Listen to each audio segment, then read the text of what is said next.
এদিকে নানা আয়োজনে বরিশালে পালিত হচ্ছে সশস্ত্র বাহিনী দিবস। এ উপলক্ষে ৭ পদাতিক ডিভিশনে সংবর্ধনা অনুষ্ঠানের আয়োজন করা হয়েছে। এ নিয়ে আরও জানাতে বরিশাল সেনানিবাস থেকে যুক্ত হচ্ছেন সহকর্মী ফেরদাউস সোহাগ। সোহাগ, সশস্ত্র দিবস উপলক্ষে কি আয়োজন রয়েছে বরিশালে জানাবেন? আপনাকে ধন্যবাদ। সশস্ত্র বাহিনী দিবস, আর এই দিবসে আয়োজন থাকবে না সেটি তো হতে পারে না। আজকে বরিশালে আমরা এই সেনানিবাসে রয়েছি, সেখানে আমরা দেখতে পাচ্ছি নানা আয়োজন ছিল। এই মুহূর্তে যেটা আমরা দেখাবার একটু চেষ্টা করব, একটি মনোজ্ঞ সাংস্কৃতিক অনুষ্ঠান অনুষ্ঠিত হচ্ছে, আমরা একটু দেখাচ্ছি। এই সাংস্কৃতিক অনুষ্ঠানটি এখানকার যে একটি স্কুল রয়েছে, সেই সেনানিবাসের মধ্যে স্কুলের যারা শিক্ষার্থী রয়েছে তারাই কিন্তু এটি করছে। একটু জানিয়ে রাখি, মহান সশস্ত্র বাহিনী দিবস উপলক্ষে আজকের এই আয়োজন 1971 সালের এই দিনে পাক বাহিনীর বিরুদ্ধে স্বাধীনতা যুদ্ধে গতিকে ত্বরান্বিত করতে সম্মিলিত আক্রমণ সূচিত হয়। ফলশ্রুতিতে 1971 সালের 16ই ডিসেম্বর অর্জিত হয় স্বাধীন ও সার্বভৌম বাংলাদেশ।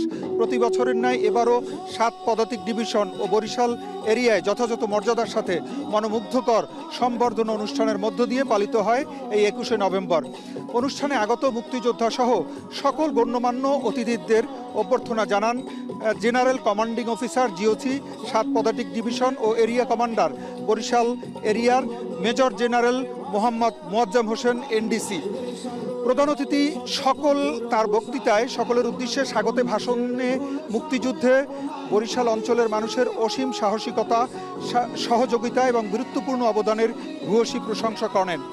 তিনি বরিশাল অঞ্চলের বীর মুক্তিযোদ্ধা সহ সকল বীর শহীদদের প্রতি বিনম্র শ্রদ্ধা জানান এবং আগত সকল মুক্তিযোদ্ধা, শহীদ পরিবারের সদস্যবৃন্দ ও আমন্ত্রিত অতিথিবৃন্দকে ধন্যবাদ জানান। এছাড়া প্রধান অতিথি তার বক্তৃতায় বলেন, পেশাগত দায়িত্ব পালনের পাশাপাশি সশস্ত্র বাহিনী দেশের প্রতিটি ক্রান্তি লগ্নে মানুষের পাশে দাঁড়িয়েছে।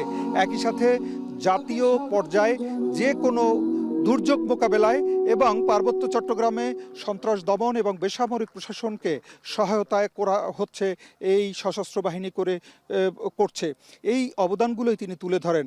একই সাথে তিনি সশস্ত্র বাহিনীর সদস্যদের জাতিসংঘ শান্তিরক্ষা কার্যক্রমে নিষ্ঠার সাথে দায়িত্ব পালন করার মাধ্যমে আন্তর্জাতিক পরিমণ্ডলে দেশের ভাবমূর্তি উজ্জ্বল করার বিষয়েও আলোকপাত করেন।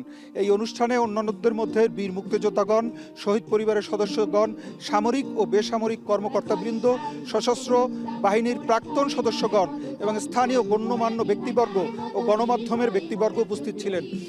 আমরা এই মুহূর্তে রয়েছি শেষ মুহূর্তের অনুষ্ঠানে, কিছুক্ষণের মধ্যে অনুষ্ঠানটি শেষ হবে।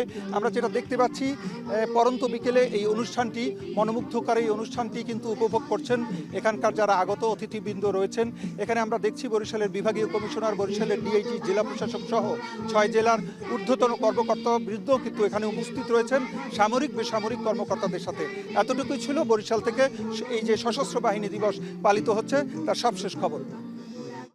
বরিশাল থেকে সশস্ত্র বাহিনী দিবস উদযাপনের খবর জানাতে যুক্ত ছিলেন সহকর্মী ফেরদাউস সোহাগ।